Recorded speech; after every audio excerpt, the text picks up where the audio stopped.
This was no ordinary crash. This exact same aircraft had been in trouble before. For years ago, in November 2021, the same Boeing 787 flying from London to Hyderabad developed a fuel leak mid-air. The flight had to divert and make an emergency landing in Turkey. And if you think this was just bad luck, you'll be shocked at what came out later. Undercover reporters who spoke to workers in Boeing's factory discovered that many employees themselves said they would never fly in these planes. These weren't outsiders making wild claims. These were the very people who built the Dreamliners. Some workers admitted the aircraft were built with faulty parts, often leaving metal shavings and waste inside the plane's structure, and that they were pressured not to report such dangerous violations. One quality manager confessed to his wife that he would never step into a Dreamliner himself. Between 2012 and 2013, 11 planes rolled out of that factory so badly built that a Boeing quality manager, named Cynthia Kitchens, said she couldn't sleep at night knowing passengers' lives would depend on them. On the 12th of June 2025, at 1:30 p.m., Air India's flight AI-171 slowly rolled away from the loading bay at Ahmedabad Sardar Vallabhbhai Patel International Airport. Its scheduled departure for London had been 20 minutes earlier.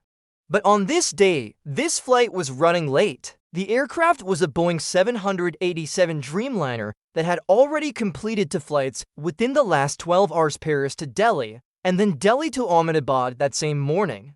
On board was a passenger, Akash Vatsa, who noticed something strange. The wing flaps seemed to be constantly moving up and down.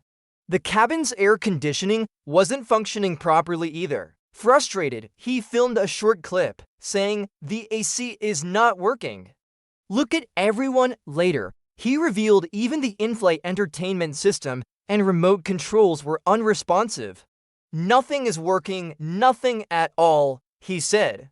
Despite these issues, the plane landed safely in Ahmedabad earlier that morning.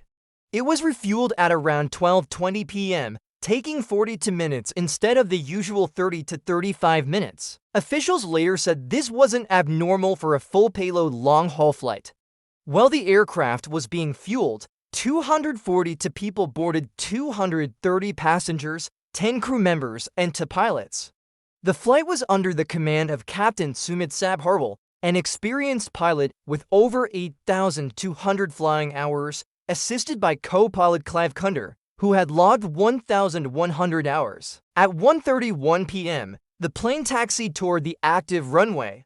At 1:34 p.m., clearance was given by air traffic control. At 1:38 minutes and 44 seconds, the aircraft began its takeoff from runway 23. Within seconds, however, things went horribly wrong. Ahmedabad's airport has just one runway, surrounded closely by residential areas. A 17-year-old boy named Aryan, staying nearby, had his phone out, recording the flight as it climbed. That shaky video would become one of the most crucial pieces of evidence in the investigation. In his footage, the plane's landing gear was still down. At 1:38 minutes and 55 seconds, the aircraft reached only 625 feet of altitude but failed to climb further. A few seconds later, the pilots radioed ATC, reporting a problem. Their last words were chilling: "We have no thrust." Seconds after that, communication was lost. At 1:39 minutes and 13 seconds p.m., only 34 seconds after leaving the ground, the aircraft began losing altitude rapidly. It crashed barely 1.5 kilometers away, plowing into the hostel of BJ Medical College in the Meghani Nagar area. A massive fire erupted instantly. The crash coincided with the hostel's lunch break, with around 35 students inside the canteen. Chaos broke out as terrified students jumped out of windows, some from the 2nd and 3rd floors, in a desperate attempt to survive. Local residents described the impact as sounding like an earthquake. The ground shook violently, and within moments, plumes of black smoke filled the skies. Of the 242 on board, only one man survived. His name was Vishwas Kumar Ramesh, a British citizen seated near the emergency exit in seat 11A. He later recalled that his section of the fuselage broke away from the rest of the wreckage, giving him just enough of a gap to escape. He jumped through, miraculously surviving. For everyone else, there was no way out. Although the official death toll has not yet been released, estimates suggest more than 270 people, including students in the hostel, may have lost their lives. This was not just another crash. This was the first fatal accident involving a Dreamliner anywhere in the world. And it happened in the heart of India. People everywhere are now asking what went wrong. Was it Boeing's fault, Air India's, or the government's failure to ensure oversight? Before we dive deeper into the truth and theories behind this terrifying crash, I want to pause and say this. If you're shocked by what you've heard so far, if you want to stay updated on the real stories behind global events that most media shy away from, hit that subscribe button right now. I'll keep bringing you the truth others try to bury. Investigators quickly recovered the black box, containing both the cockpit voice recorder and the flight data recorder. Together, these devices hold the most critical clues about why this accident happened. While debate continues about whether the box should be analyzed in India or the US, we already have publicly available evidence that paints a disturbing picture. Ariane's rooftop video and airport CCTV footage both revealed something crucial: the flaps on the wings were not deployed during takeoff. Instead, they were retracted and the landing gear was still down. Normally, flaps are extended during takeoff to provide lift. Without them, a plane struggles to gain altitude. Why did this happen? Some theories suggest pilot error, that in the chaos of takeoff, the co-pilot might have accidentally retracted the flaps instead of the landing gear, or that the crew became distracted after loud engine noise. But experts strongly disagree. A Dreamliner has multiple warning systems that would have alerted the pilots instantly. Captain Sabharwal was also a highly experienced aviator, unlikely to make such a rookie mistake. What strengthens this argument is Orion's video itself. Look closely and you see a strange object protruding beneath the aircraft, a ram air turbine, or RAT. This is a small emergency windmill that automatically deploys if an aircraft suffers a total loss of electrical or hydraulic power. Its job is to generate just enough backup power to keep critical systems alive until the pilots can land. But here is the problem. RATs only work efficiently when the aircraft is already high and fast. AI-171 had neither altitude nor speed. If the RAT was indeed deployed, it means the Dreamliner suffered a catastrophic systems failure within seconds of liftoff. The lone survivor, Vishwas, also confirmed that right before impact, the lights flickered and he heard a loud bang. Aviation experts suggest that sound may have been the RAT hatch opening. The flickering lights to matched classic RAT deployment. In Orion's video, experts also detected the faint whirring of a propeller-like sound again, evidence pointing to RAT, which means, most likely, this wasn't pilot error at all.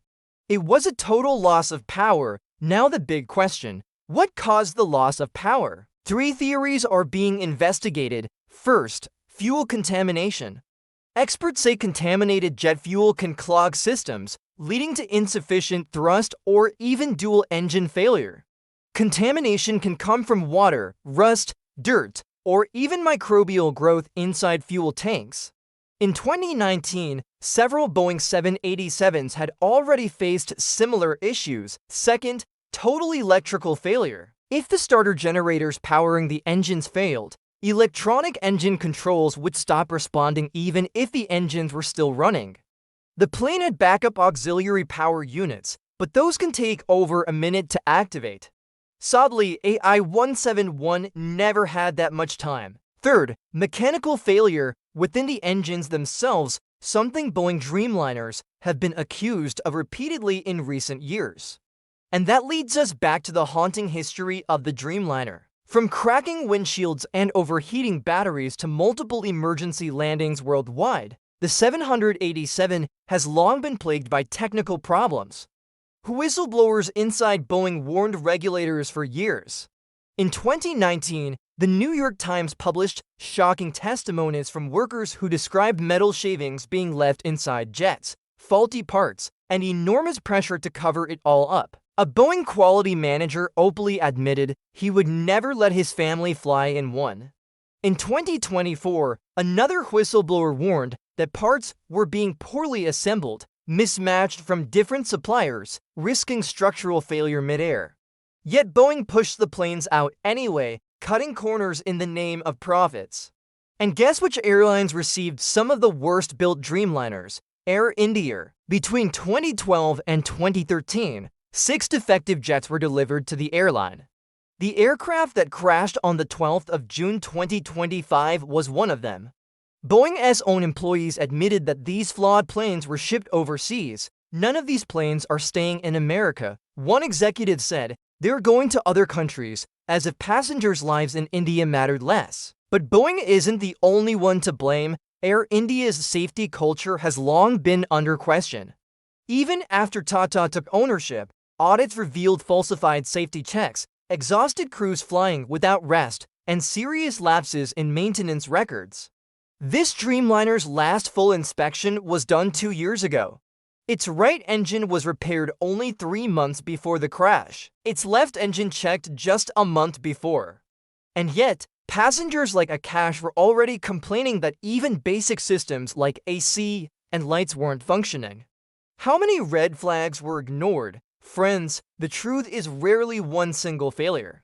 Aviation disasters almost always occur due to multiple breakdowns, each backup failing one after another. It is chilling to think that passengers trusted a machine already plagued with defects, maintained by an airline cutting corners, and overseen by regulators who turned a blind eye.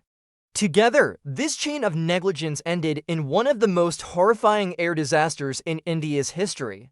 Now, I want to hear from you. Who do you think is truly responsible here? Boeing, Air India, or the regulators who failed to protect passengers? Comment your thoughts below, I'll be reading them. Because only when we keep questioning, when we refuse to stay silent, can we hope for justice and safety in the skies.